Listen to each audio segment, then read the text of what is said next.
As Ted Cruz beats Donald Trump and Hillary Clinton ties with Bernie Sanders in Iowa, what's next for campaign 2016? Amnesty International condemns the reinstatement of a Nigerian general accused of war crimes. And an exclusive restaurant in Shanghai provides a dining experience like no other. But don't forget your wallet. Africa 54 starts right now. Good evening and welcome. I'm Vincent Makori. This is Africa 54.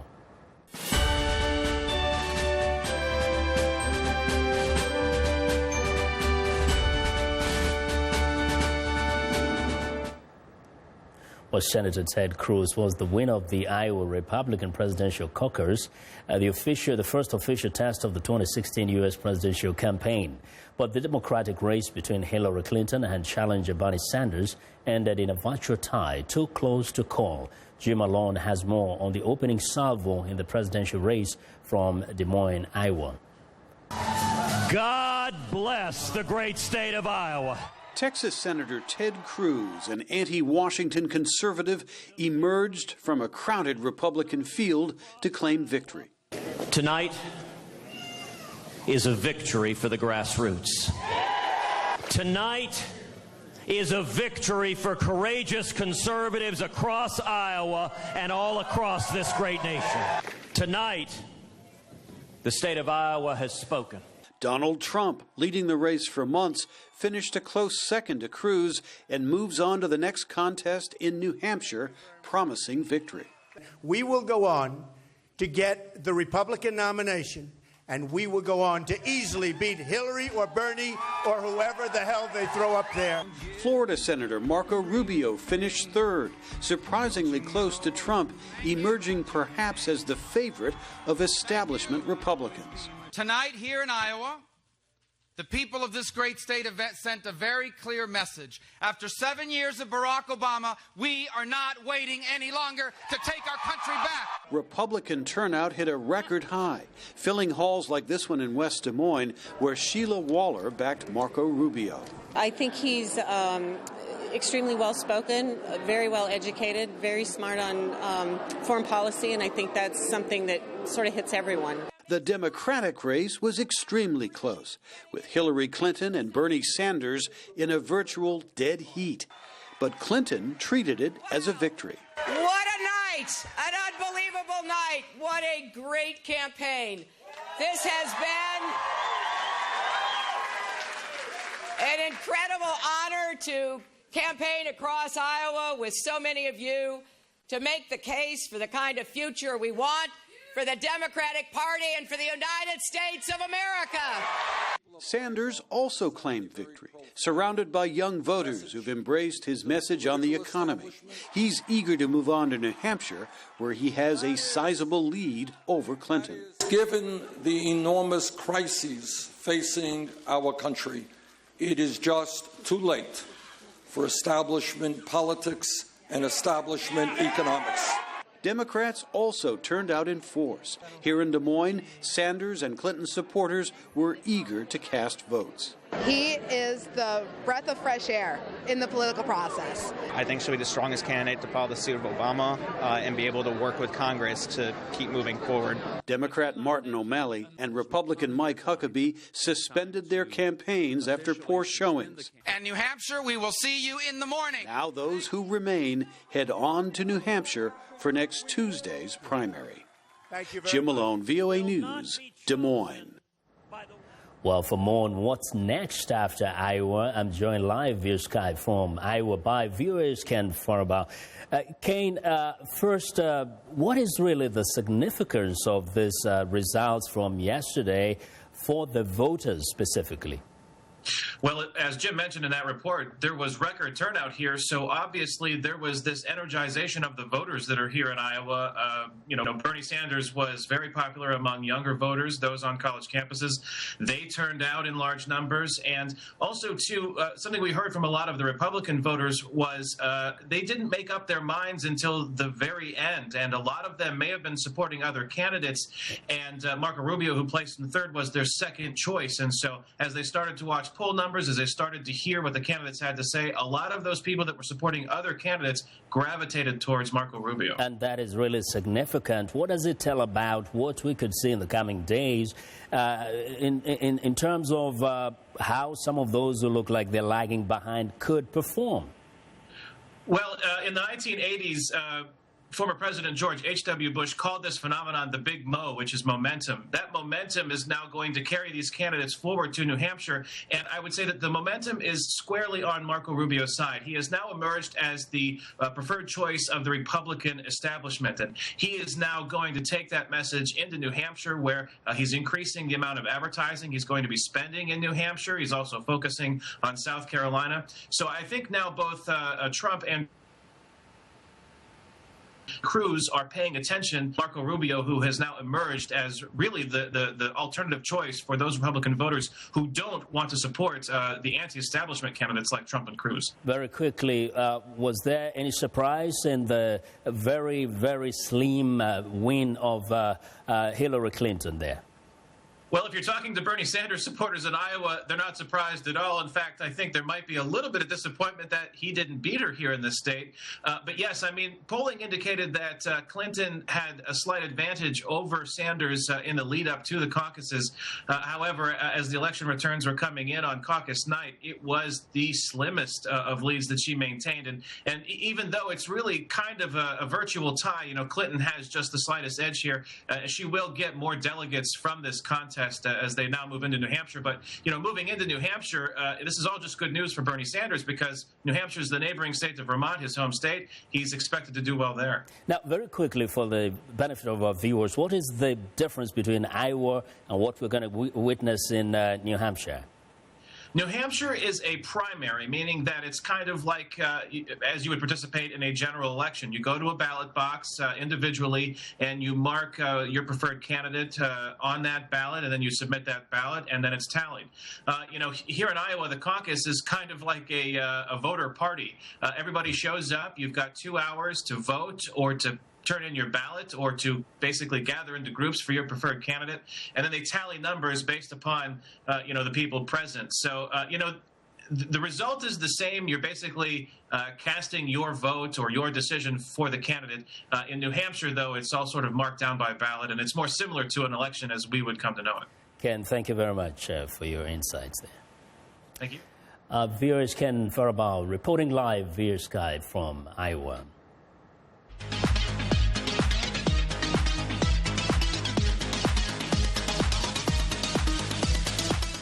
Well, it's time now for a health report, and joining us now is Africa 54 health correspondent Lino Mudu with the latest on the Zika virus. Lino.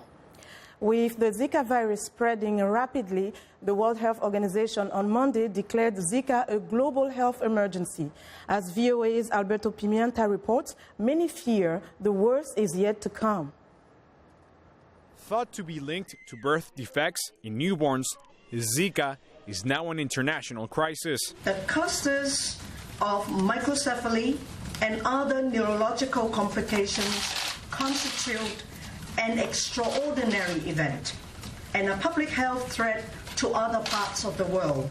Because it is spread by mosquitoes, many fear the Zika virus is unstoppable. The WHO says more than 4 million people in the Americas could get infected this year.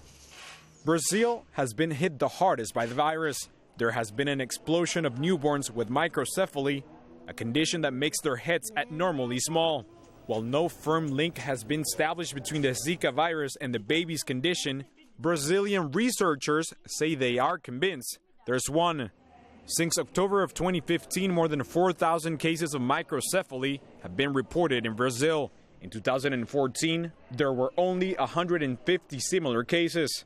Another cause of concern is that there's no cure for the virus. Scientists say it could take years before a vaccine is developed. One obstacle, some say, is that drug companies do not see a profit in producing treatments for diseases that affect the developing world. Dr. Carolina Batista, speaking via Skype from Rio de Janeiro, says these companies should concentrate on the patient, not on simply making money. We need to think with a different logic that is not market-driven. I think the market-driven logic and paradigm is outdated. need to look at this as a global health challenge that needs a global health comprehensive response. Because there's no cure, Marcos Espinal of the Pan American Health Organization tells VOA the only option is to attack the mosquito. The key issue is for those countries to do aggressive control of the mosquito, to implement and engage all of society in a multi-sectorial and intersectorial approach to control the vehicle that transmits the virus. Espinal says tropical countries like many in Latin America are in more danger. In much of the U.S. and Canada, the mosquito doesn't do well in cold winter weather. Alberto Pimienta for VOA News, Washington. The Zika virus is transmitted by the Aedes mosquito, which also causes dengue and the chikungunya disease. The World Health Organization says on Tuesday that it was gearing up to combat the microcephaly outbreak in Latin America linked to the Zika virus, which it feared could spread to Asia and Africa that have, quote, the highest birth rates in the world.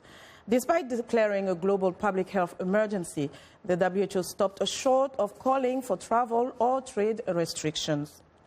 This marks the fourth time the WHO has declared a global health emergency since such procedures were put in place in 2007 after H1N1 swine flu pandemic in 2009, polio in May 2014, and Ebola outbreak in August 2014. Anthony Costello, a WHO expert, says that the UN agency is drawing up good guidelines for pregnant women. There's no trade or travel ban being issued from WHO, but we are putting as a number one priority is vector control. So the first thing that needs to go out is to advise women, particularly women who are pregnant or at risk of pregnancy, to take every possible measure for personal protection against being bitten by mosquitoes. We need to give them the risk information.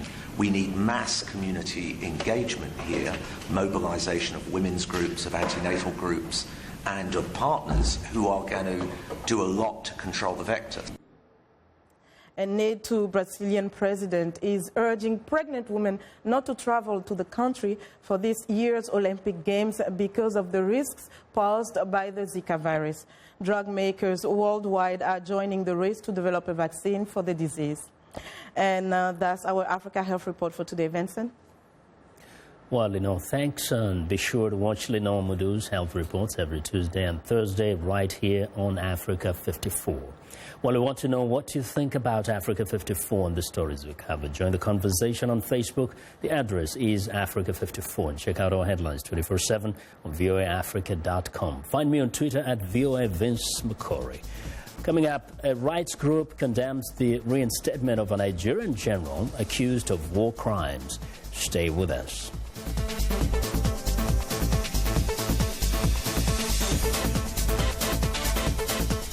This is Greenbeat for a healthier planet. Orangutans found only in the wild in Indonesia and Malaysia are an endangered species, largely due to poaching and habitat loss. Orangutans, though, in central Borneo are facing another threat.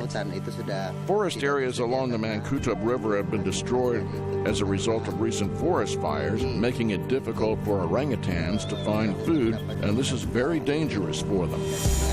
Ahmed Soyoko is with the Borneo Survival Foundation. He and other conservationists are relocating orangutans who live in central Kalimantan, Indonesia. Soyoko says they cannot rescue all of the great apes, but they are moving as many as they can 6 hours downriver. Often called the people of the forest, orangutans used to number in the tens of thousands in parts of Borneo and Sumatra. But conservationists say their populations have decreased by as much as 50% over the last 60 years. Rebecca Ward for VOA's Greenbeat.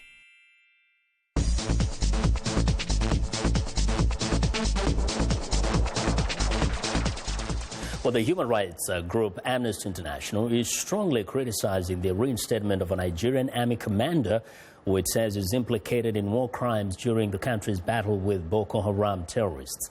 The Nigerian government is denying the accusations. Henry Ridgewell reports. In one of the most disturbing allegations, Amnesty International claims the Nigerian military executed more than 640 prisoners who had briefly escaped after Boko Haram attacked a detention centre in Giwa in 2014. The group says the man in command of operations that day was Major General Ahmadu Mohammed. He was also in charge of that military detention facility, and suspects in that facility died on an almost daily basis as a result of horrific conditions. They were tortured, starved, and even died of disease in that facility. Major General Ahmadu Mohammed was retired in 2014 for unrelated reasons, but Amnesty says he was reinstated last month. In a report published last June, the group alleged that more than 7,000 detainees were starved, suffocated and tortured to death in detention camps, and that a further 1,200 were unlawfully killed. A spokesperson for Nigeria's Defence Ministry said Amnesty's claims remain allegations unless they are proven beyond any reasonable doubt. Amnesty says the evidence is clear. Our report was based on interviews with more than 400 witnesses, including military sources. We used also video evidence of war crimes, including the execution of unarmed men by Nigerian soldiers. When the report was published in June, Nigerian President Muhammadu Buhari wrote on Twitter that the allegations would be investigated. We're still waiting for those investigations. They haven't begun yet. But it's unthinkable that someone who was named in our report could be put in control of troops again without those investigations having taken place. Meanwhile, in recent days, more than 150 people have been reported killed in Boko Haram attacks in Nigeria's northeast. At least 65 people died when militants opened fire on civilians and set fire to houses in Maiduguri. Suicide bombers also targeted crowds in the city. Henry Ridgewell for VOA News, London. The U.S. Secretary of the Interior, Sally Jewell, is the co-chair of President Obama's task force to combat wildlife trafficking. She recently traveled to Africa to raise attention to the illegal activity. VOA's Caroline Turner has more. The mythology surrounding the black rhino horn is driving the species to extinction. Between 2011 and 2014, 100,000 elephants were killed, an average of 34,000 killed each year, or one elephant killed every 15 minutes, killed for their ivory. The U.S. Secretary of the Interior, Sally Jewell, says the U.S. wants to work with other countries to save the endangered species. We are part of the problem, and we want to be part of the solution. And we know the way to do that is to reach our hand across the world to work with countries, both on the demand side, as we did in Asia, but also on the source side. To bring visibility to the issue, last year the U.S. Fish and Wildlife Service seized a ton of illegal ivory and staged an ivory crush in New York's Times Square. The U.S. is empowered to enforce the Lacey Act. If U.S. citizens or corporations import illegal wildlife products internationally, the U.S. is a signatory to CITES, the Convention on International Trade in Endangered Species. It's a treaty that nations can sign on to in order to prevent wildlife trafficking. So, for example, if there was an illegal shipment of logs or a shipment of wildlife products coming into the United States that violated the law of that country that was shipping them, we could seize that product and work with law enforcement in that local country to bring those people to justice in that local country. So it's through international cooperation and treaties, it is through our own laws that we can help enforce. To prevent wildlife trafficking, President Barack Obama dispatched Secretary Jewell to Africa to explore how the U.S. can provide technical assistance. She visited Gabon, home to endangered elephants, Kenya, home to critical locations and transit ports, and South Africa, home to Kruger National Park. On the assistance side, I think we did about $18 million in Africa alone last year in the form of grants and assistance to African countries. It's everything from night vision goggles, which help local law enforcement there see what's going on with poachers and address it. It is other forms of equipment. It's forensic laboratories so that they can do the analysis needed to bring people to justice. Secretary Jewell says that by working together internationally, the magnificent endangered animals will be preserved for future generations and will drive sustainable recurring tourist revenue into the future. Carolyn Turner, VOA News. The United Nations Initiative for the Syrian Peace Talks is underway in Geneva. The UN has urged world powers to push for a ceasefire, even as government forces backed by Russian airstrikes launched their biggest offensive north of Aleppo in a year. Now, the main Syrian opposition group at peace talks in Geneva has accused Russia of endangering the talks due to its bombing campaign in the country.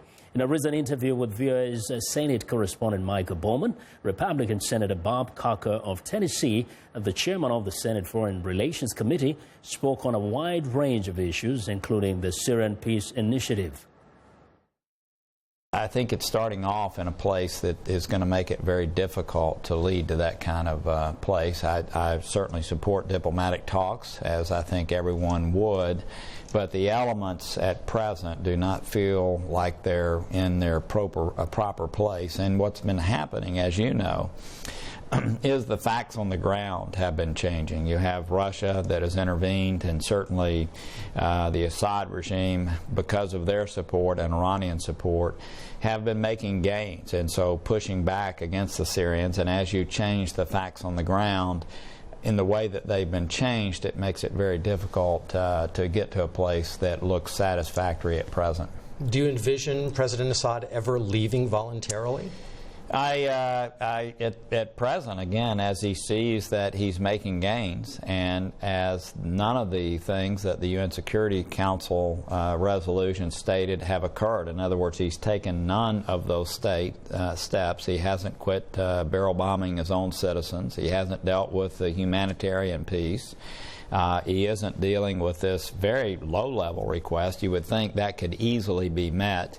He's, the facts on the ground are moving in his direction, so it seems to me that he's not yet, the context is not there yet for him to do that. Now, your committee last week approved sanctions, tougher sanctions targeting North Korea's nuclear program, and in particular entities that help Pyongyang supply and finance its military complex. Would it be fair to assume that some of those entities might be Chinese, and could some complications arise from that? Yeah, I don't think there's any question that some of those entities are Chinese. We've been talking with our ambassador to the UN and the administration relative to efforts that they are trying to make through, the UN Security Council to get China to join in. I know that those have progressed from the beginning in a very slow way. China's responded in not a satisfactory way, as I understand it. And so, yes, Congress is moving on. It's my sense that the UN Security Council discussions are they're not going to make the progress that we would all like. And so, yes, some of those entities will be Chinese entities. And, it's a shame. The country that could really push back against what North Korea is doing is China. As you know, they're always focused on stability and don't want to rock the boat. But I think these sanctions may change that and hopefully cause them to respond in a different way. For the United States, North Korea is a problem on the other side of the world's biggest ocean. But right. For its neighbors, North Korea is right on their doorstep. That's right. As you pondered sanctions, was there consideration of the law of unintended consequences? This is not a regime that is commonly described as particularly stable or rational. Right. Yeah. Well, look, I'm very familiar with the fact that we have 28,500 troops right there. I visited there recently. I'm very aware that Seoul is within artillery range of what the North Koreans have.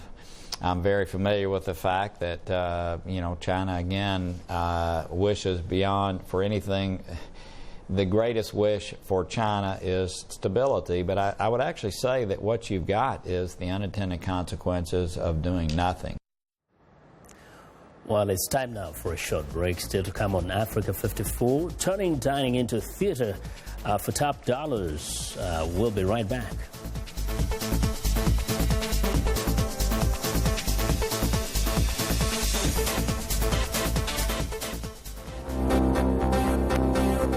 If you've just joined us, I'm Mariama Diallo, and here is a quick recap of today's headlines. In the Central African Republic, UN official accuses peacekeepers from 5 countries of sexually abusing more than 12 children in the Central African Republic. In Somalia, mortar attack on presidential palace kills 1 child and injures 6 when several of the rounds struck nearby neighborhood. In Libya, U.S. Secretary of State John Kerry urges American-led coalition to prevent ISIS gaining a stranglehold in the country where it has become a growing threat.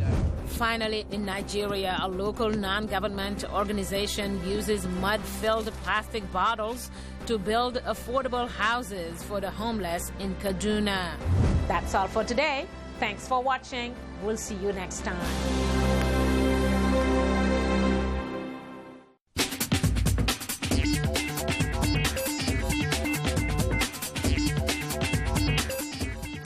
Welcome back to Africa 54. Here's what's trending. Welcome to a unique dining experience. This is Ultraviolet, a single table, multi-sensory eating experience in a secretive Shanghai location where a meal costs close to a whopping $1,000 per head. The dining room is plain, just a large dining table and chairs. The additional projection, smells, and audio is designed to enhance diners' eating experience. The 20-course meal includes dishes such as tuna sashimi, fries, coconut noodle soup, and takes on simple classics like tomato mozzarella salad and roast chicken. Now, the chef notes that as the price of the meal has gone up, the restaurant has attracted more Chinese customers. Well, and finally, the North American love of pets has spread south. Dozens of costumed pets took the streets of Rio de Janeiro on Sunday to participate in the annual Carnival Pet Parade in Copacabana. Superheroes, queens, and princesses were represented. Tiaras sporting the Olympic rings were among the costumes worn during the Carnival Street Party for pets. The parade has been taking place next to Copacabana Beach for 14 years. Many pet owners find joy in bringing their animals to play with their 4-legged friends. The Pet Parade is part of Rio de Janeiro's annual Carnival celebrations, which began officially on Friday. And that is what is trending today. Well, that's our show for today. Be sure to watch Africa 54 on our website at voaafrica.com. For more news, tune in to VOA's evening radio show, Africa News Tonight, at 1800 UTC. And in the mornings, Today Break Africa between 0300 and 0600 UTC, Monday through Friday. Thanks a lot for watching. From all of us in Washington, have a good night.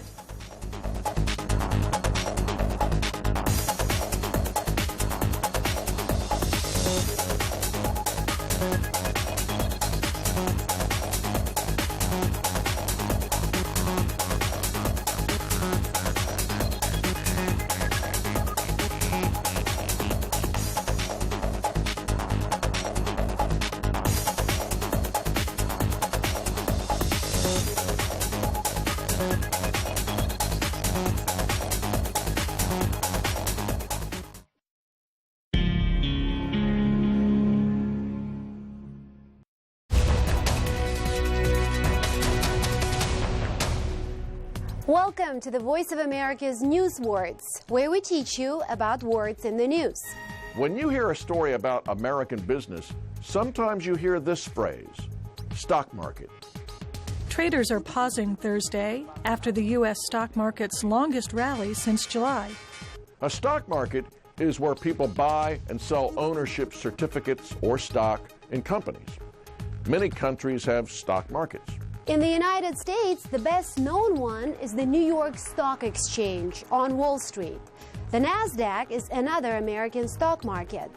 Now, when you hear the phrase stock market, your English will be good enough to know what these news words mean. For more news words, visit our website at learningenglish.voanews.com.